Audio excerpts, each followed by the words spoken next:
Yo, what's up, everybody? This is Big Rat 310 with a brand new haircut. I must do say so myself. Slick.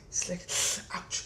Yeah, I finally got it. I also got this overly sized dice. You'll never go wrong with one of these.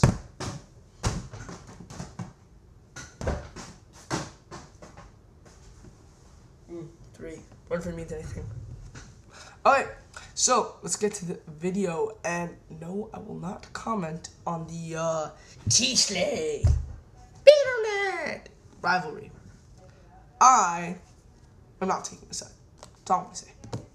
Okay, let's get to this video, and I want to know, can the IWC please stop with the whining and the complaining about Triple H, because in my opinion, he ain't as bad as everyone says.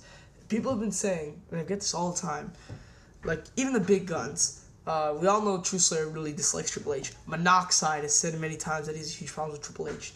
The Dirty White Boy, just everyone has a problem with Triple H. Saying, and they all say the same thing at an argument and a point that I think is very flawed. They all say, Triple H has hogged the world title, not main event, world title, been in the championship scene ever since 2002. That's bullshit, if you ask me. From 2002 through the first half of 2005, there's no excuse. He definitely hogged it. Now let's go to after that. After that, he got injured. He came back, had a feud with Ric Flair, no world title involved. Then he had a feud with The Big Show, short-lived. Then, okay, he fought for the world title for like 2 months. Then he reformed DX, where no championship was on the line for a good year. Approaching a year of DX without any world championship title on the line. Yes, I know he was supposed to fight Cena at Mania at WrestleMania 23, but he got injured. And when he came back, like Orton has done, like John Cena has done, like Batista has done, like so many others have done, did he come back and go immediately to fight for the title? No.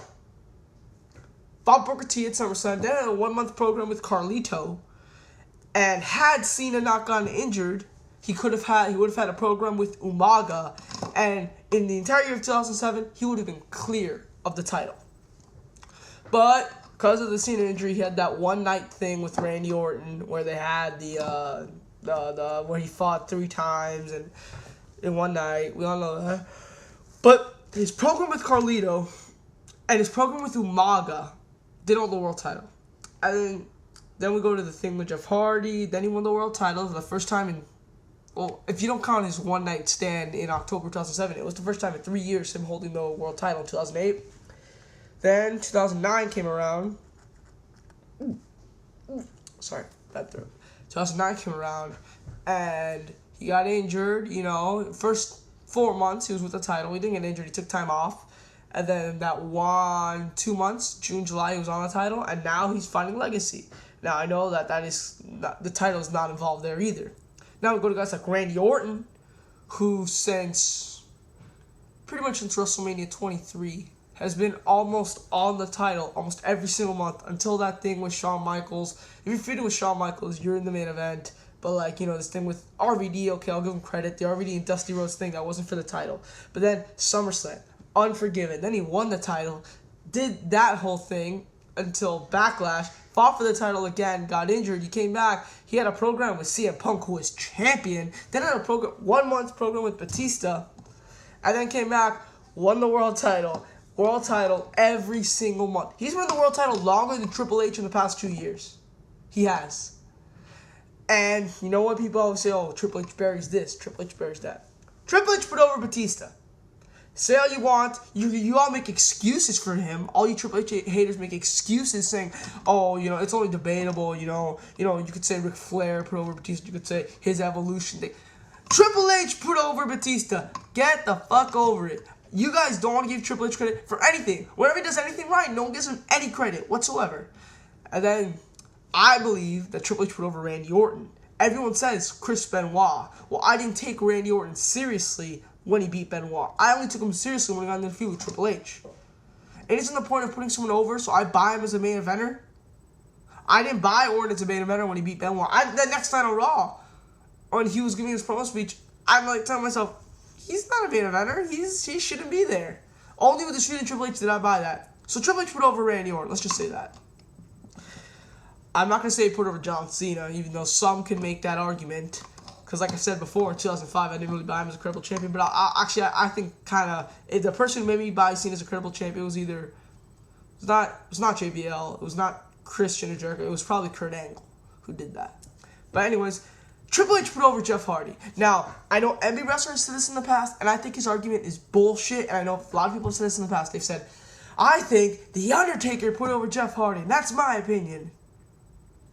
Okay, when you put someone over, does that mean that you're supposed to go straight to the main event after? Or rising to the main event? Maybe. What did Jeff Hardy do after the match with The Undertaker? He fought William Regal for the European title at Vengeance. Do you call that putting someone over? And then what happened then? What did Jeff do for the next few months?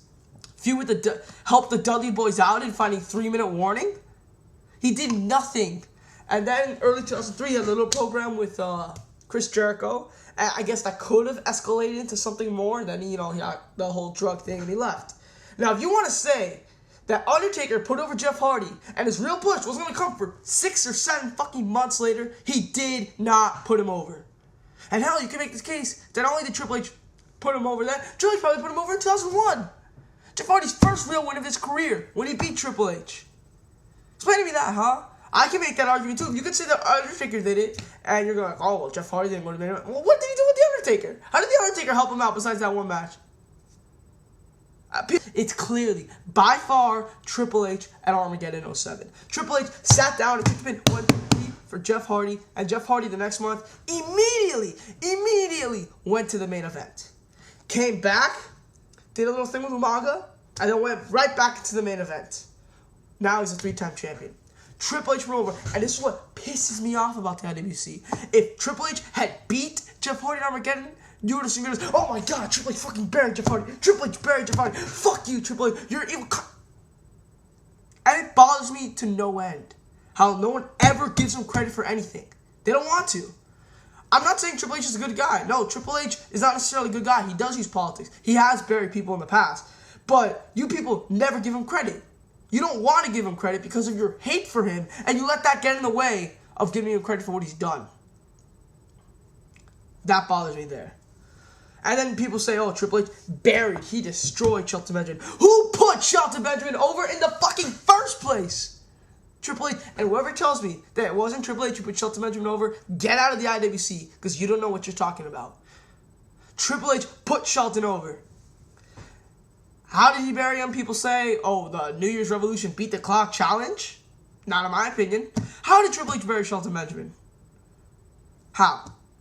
Maybe he refused to put Sheldon over, but is that burying someone? No. What, he's saying, oh, well, what if Triple H got down and let Shelton Benjamin get the win? That's what I think people say, well, Shelton Benjamin got the win on Triple H at, on Unforgiven last year. That's your point? That's your argument? People say Triple H buried Carlito. Well, you know what? Like I said again, who the fuck was putting over Carlito at the time? Okay, I'll admit his win over John Cena was big.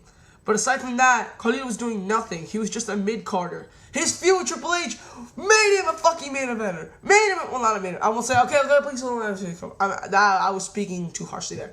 He was feuding with Triple H. And people say, oh, he buried Carlito. He buried Carlito. He didn't bury Carlito for shit.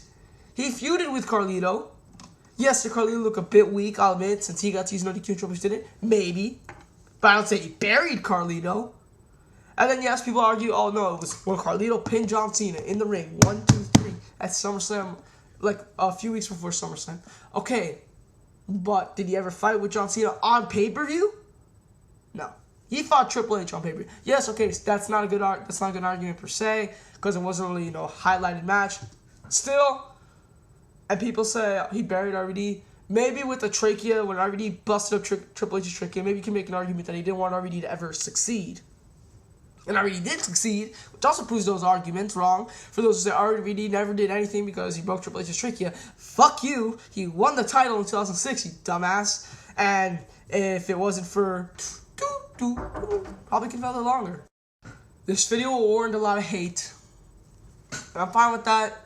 Yes, you can make the argument Triple H buried Brian Kendrick. He buried Paul London. He buried Lance Cade. He buried Trevor Murdoch. He buried MVP. And a bunch of people are making those arguments of who he buried. But because you hate him so much, you never give him credit. And I can't respect your opinion if you do that. Okay, guys. I'm Big Red 310. I'm out, guys.